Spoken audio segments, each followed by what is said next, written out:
This is something that we really needed to talk about. But as I thank him, I want to just mention that he should not have talked and become tribal, because he kind of connected me with this. He has apologized. Madam Speaker, I was shocked at the photos that we saw of those very malnourished Kenyan citizens that were hoodwinked into joining that cult.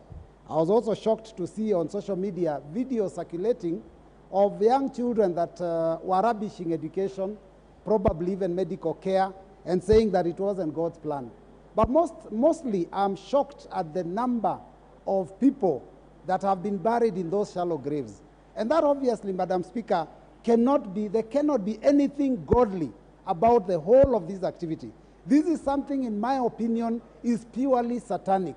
And when we talk religion, we must be careful not to use the name of God for such ungodly acts. Madam Speaker, I've been asking myself since this thing happened, what exactly makes Kenyans gullible to this level? And I've realized there's three things in my opinion. One of them is I think Kenyans are getting desperate. Our level of education or training is not very good. And finally, of course, the level of poverty. Madam Speaker, we must analyze what has been happening because of these problems Kenyans are facing. There are those religious leaders that have been taking advantage of our citizens. And Madam Speaker, even if we leave this one that has gone to the extremes, there are very, very many preachers, Madam Speaker, that are getting rich at the backs of very poor Kenyans, that are hanging on their shoulders and stepping on their backs and telling them that they will preach and they will be able to pray for them so that they can be prosperous.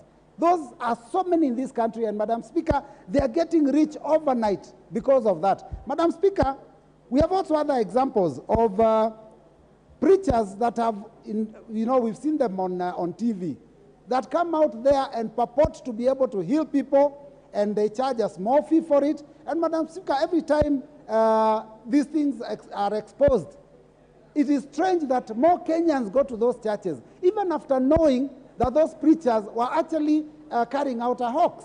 Madam Speaker, I've seen a very recent video, I'm sure most members have seen, of a church leader telling people to hold their mobile phones up and pray, and M-Pesa will enter their phones. And I was wondering, what magic, Madam Speaker, is this, surely? And this is the kind of thing. And you see hundreds of followers shaking their phones, waiting for M-Pesa to enter. Madam Speaker, I think we need to do something about it. Madam Speaker, my question is, what is the government doing about this instead of complaining? And I think when I speak government, I also want to say what are we as leaders of the National Assembly also doing about this? I believe that if we sit and think about it, we will realize that if we talk to each other, instead of talking at each other, we may come up with solutions. Her Excellency Raila Odinga talked about regularizing these churches a while back, and said there are some churches which have a man owns a church, the wife is the deputy preacher, the son is the treasurer, the daughter is the secretary. It's a family business. And she said we need to regularize to ensure that the people that are given an opportunity and a pulpit are those people that have the correct training and the right intentions. And she was vilified, Madam Speaker. Now today, as a country, we are regretting. So, Madam Speaker, I want to ask that as a House, let us go beyond the talk of today. Let us look at what laws we can come up with and what laws we can amend so that we can regulate this industry, because it is an industry now. And religion is matters of the heart, but it is important that we protect those poor and gullible Kenyans. Thank you, Madam Speaker. Thank you, Member for Emuhaya. Honorable Speaker, religion and the church has a long history, and religion seems even to have